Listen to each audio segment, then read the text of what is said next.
What's good, y'all? We got blacks get pushed out of San Francisco, so whites do this. We on the road to 100K, okay? If you ain't hit that like button, subscribe button, and turned on all notifications, slap the dog shit about yourself, because that's the first thing you should have did when you clicked on this video. Shouts out to O'Shea Duke Jackson. Let's see what it's hitting for. San Francisco is on verge of being the first city to successfully remove black people legally. Is that right? Legally, huh?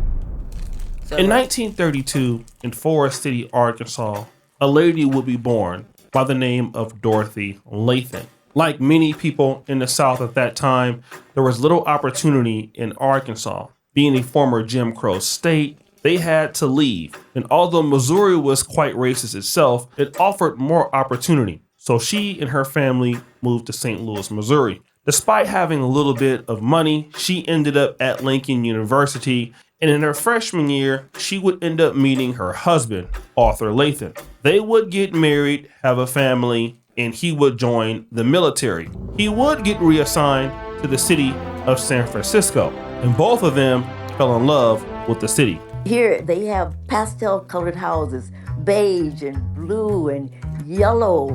I just thought they were so beautiful. Then you get on the streetcar and go to the zoo. Some things we expect to change. My rent was $39 a month because my husband was in service. In San Francisco, $39 a month? You'd be lucky to pay $3,900 a month. When he got out of service, That might be extreme. the rent went up to $69 a month. Now, Dorothy Lathan, who at the time of this video was 90 years old, was talking about how much she loved the city of San Francisco. Not 90 years ago, but goddamn, fucking Francisco, the box cars, the vibrancy of the city, and of course, the low rent. At first, it was $39, but after he got out, it was $69. That is pretty cheap from what we know about San Francisco. But then she would mention something else. You can go all day long and not see a black person in the bank, in the grocery store, on the streets. Is that right? There's hardly any black presence in this city. But then there was. We had the Fillmore, we had Hunters Point, we had Ingleside. Now, Dorothy Lathan, who at that time was 90 years old, mentioned something that's very important. There are no longer a lot of blacks in the city. And she mentioned some black strongholds. Fillmore District, Hunters Point. She talked about Ingleside, which also has Lakeview. But there are hardly any blacks in the city. Why? By the time 1949 came around, then President Harry Truman signed what is now known as the American Housing Act, and it destroyed many areas considered to be slums across the nation. And that also considered certain neighborhoods in San Francisco. And remember, the Fillmore District had a lot of blacks, but a lot of the projects that were in the Fillmore District would end up being destroyed, displacing 20,000 black Americans. And what would the result of that be? Then right behind that, they started closing up the housing projects. And then San Francisco became so expensive and valuable, they started offering people huge amounts of money to sell their property. According to Bay Area census data, black people made up about 10% of San Francisco's population in 1960, 13% in 1970. It's 5% today. Mrs. Lathan will go on to say, San Francisco became so valuable at this time. They were offering up a whole lot of money for people to sell their houses. And as you saw, the statistics that the Bay Area saw a rapid decline of blacks in the city. By the time 2005 came, the entire Bay Area was down to 5%. Now, I could tell you, being from Sacramento, that while the Bay Area's black population was decreasing, the Sacramento Valley was increasing. Not only the Sacramento Valley, but places like Stockton, California, because it was just too expensive to stay in places like Oakland or in San Francisco. And you could buy a house in Sacramento for about half the price, and you could transfer or make the same amount of money in the state's capital of Sacramento. So a lot of people from the San Francisco Bay Area came right down to Sacramento and started to enjoy a better life. But not everybody was able to leave San Francisco. Some people had to stay. Now, this is interesting because the city of San Francisco is looked at as being a very liberal place, very welcoming.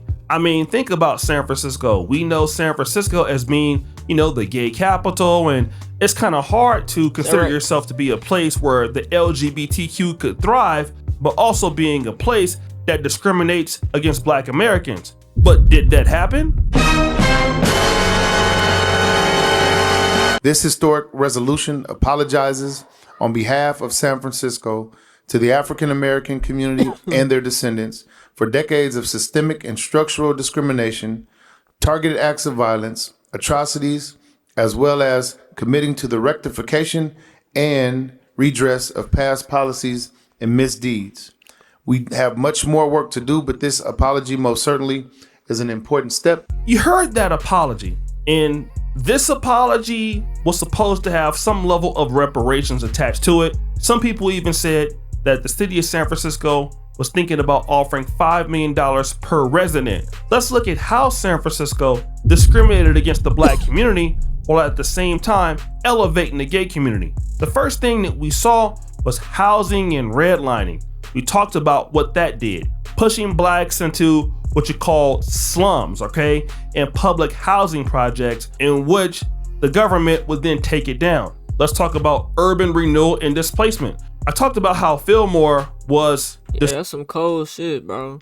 So basically, redline is like, when you don't sell somebody a property in a certain neighborhood because you think that they supposed to live here and live there, is basically discrimination and stuff, Destroyed, but they tried to redevelop it. It was then redeveloped, but then what happened?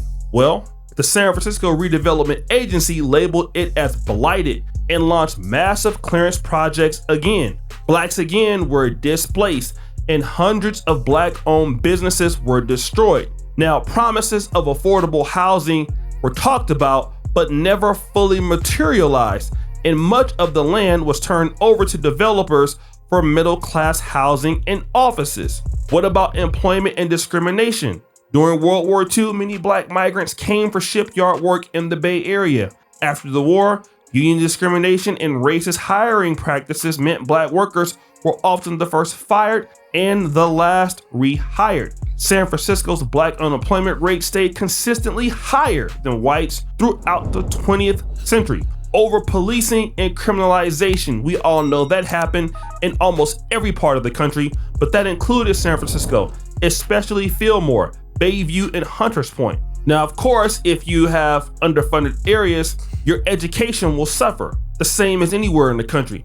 So you'll have schools in Fillmore, Bayview, and Hunters Point, in certain parts of Ingleside, that won't have the same level of funding or equality as some of the other neighborhoods. So what do you get? De facto segregation, fewer resources, poor facilities, and higher teacher turnover. But again, let's look at San Francisco. On the outside looking in, it is looked at as a beacon of hope. A lot of tech startups are there, a lot of liberal policies are there, and you would think that racism is nowhere in the city, right? San Francisco is on verge of being the first city to successfully remove Black people legally. You understand what I'm saying? They did it in a very passive aggressive way. They did it with a smile on their faces. And this is why I'm bipartisan. I'm for whatever is right. I don't care if it's a Democrat, a Republican, a liberal, a Green Party. Whatever's right is what I'm with. Because for years... That's how it's supposed to be. There shouldn't be no Democrats and Republican and... Like, what is that? For decades, people have said, oh, they for the people, they for the people. And I'm not talking about the administration that's there right now. I'm talking about dating back to the 90s. Come to the city, come to San Francisco, it's liberal, they like Black people. They like Black people, then why they getting rid of all the Black people? You understand what I'm saying? Racism, that's a understatement. So in San Francisco, they don't serve you racism with a hard ER. They serve you racism with a, hey, what's up, bro? Now, this particular man is speaking nothing. That's why I be saying that's that fake racist shit, bro. Like, in your face they'll smile. You know what I'm saying? but behind closed doors, they plotting against you. You know what I'm saying? Of a fact. He's talking about that, you don't see the racism that's just blatantly out there because the racists don't have, Ku Klux Klan sheets. Nah, these are the people saying, what's up, bro? And what he's talking about are white liberals who are basically, in black spaces, Democrats most likely, because he even says he's bipartisan. He just wants somebody that cares about the black community. But these are the whites who are pretending to be your friends, but he's saying blacks are being pushed out of the city. So if you really my friend, then why are we being pushed out of the city? But wait, he says something that's very interesting. Once upon a time, we had a white population of hippies. They was going crazy. They was waking it up. You feel me? They was vibing with us. They was the ones that was really genuinely happy to see us here and building with us. But what they did is they had all these outsiders come from I don't know where. They brought their racism with them, bro, and they infiltrated every space in the city, from cannabis to politics to businesses. Everything that you can think of, education. I don't know too much about San Francisco or Northern Cali or California like that at all. My mama from out there. She from San Diego. My sister was born out there. But I'm straight from Oklahoma. You know what I'm saying? So I don't really know too much. But I view San Francisco as I never really got like thuggish, like thug town from them. You know what I'm saying? Like I never got that from San Francisco. I never really viewed it as like a so suburban place, but that's more so what I would like put it in though, They bring their racism, they amped it up. This is one of the most racist cities to be in. But for it to go, what was it, like 10, 15% to 5%, bro? That's a big drop. And someone in the chat said Long Beach is 12% black in 2025. You can go around and not see black people for a long time. I mean, that's because it's 12%. 12% is I mean, that's a good chunk, but that's not a lot though. That's not majority by any means. You know what I'm saying? So, that's like going around driving around in Tulsa. You know what I'm saying? It just depends on where you at. Now you go on the north side, you go up and down Martin Luther King on the north. You gonna see black folks. You know what I'm saying? You gonna see majority black folks, predominantly black folks. You know what I'm saying? You drive anywhere else around Tulsa, you gonna see predominantly white folks. Hands down. He said there were a That's the way time it is, when though. you did have whites. But 5%, bro. That's crazy. That cared about the issues of blacks, and they were actually building with the blacks. He's talking about, And blacks is the minority, so it's gonna be a small percent. But for it to go from 13, whatever it was, to 5 is idea a of lot. hippies that happened like in the late 60s and 70s. And again, I don't know very much about the hippies working with blacks, but I do know that hippies were cool and they did, smoke weed and stuff like that. But he's basically saying that the same people who are acting like they really care about blacks are getting them out of the city. And if you look at what's going on in the nation right now, that seems to be the same story we're hearing everywhere. Look at where everybody's going back to right now. I mean, a lot of the blacks that can't stay in Cali, where are they going to? Texas, Oklahoma, Georgia, back to the South, Well, that's kind of where they're going to, right? Yeah, they coming out here, Oklahoma, Texas, Atlanta, or Georgia, Missouri. I mean, you're even looking at certain states like Mississippi. If I'm not mistaken, Mississippi is not going to even have any state income tax, basically trying to capitalize on that black talent. Bro, y'all let me know. Do y'all live in a state income tax free state? Is it really that much beneficial or no? Cause I think Texas don't have no state income tax or some shit. I think like if you go to the grocery store, you don't gotta pay taxes type shit. I'm trying to move to a state like that. Coming back out west and coming back down Trying to south. make my money go as far as possible. And if you can look at any map of where black Americans are at heavily, well, like I said, you're going to see the South because of slavery, and now because of the migrations toward the South. And again, Democrats, they continue to show Percent of black or African American 2010 population alone. So damn, it's a lot. It's real heavy right here on this river. Arkansas, Louisiana, Mississippi. Or is that Mississippi right there? I think so. Yeah. Mississippi, Alabama. Memphis is right there. That's really like the biggest major city there for real. I don't know. I have to look at the map. Sure, it's a couple other towns there, but that's crazy. That's 2010. You see, we got us some. Okay, Muskogee County got us a percentage on there, huh? What that percentage say? 20 is 10 to 25%. Yeah, I'd say there's a decent population. black people that they don't really want you in these cities. They don't. Most of these This is crazy though. cities are being replaced by immigrants. You're seeing the same thing in New York City. You're seeing definitely the same thing in Los Angeles. You're seeing the same thing in Chicago. Like, at what point do they gotta keep showing you that they don't want you there? They say that, oh, it's the black and brown this, and oh, we gotta stand up for our rights of the Hispanics and stand up for the rights of the gay community. Anything else but standing up for the rights of you. And then whenever they talk about doing something for you, again, those things are slow to happen, like affordable housing. We talk about Cabrini Green in Chicago. That was the same situation there. Like, okay, we're gonna bring these closed housing projects and the resources back into the black community of Chicago. Did it ever happen?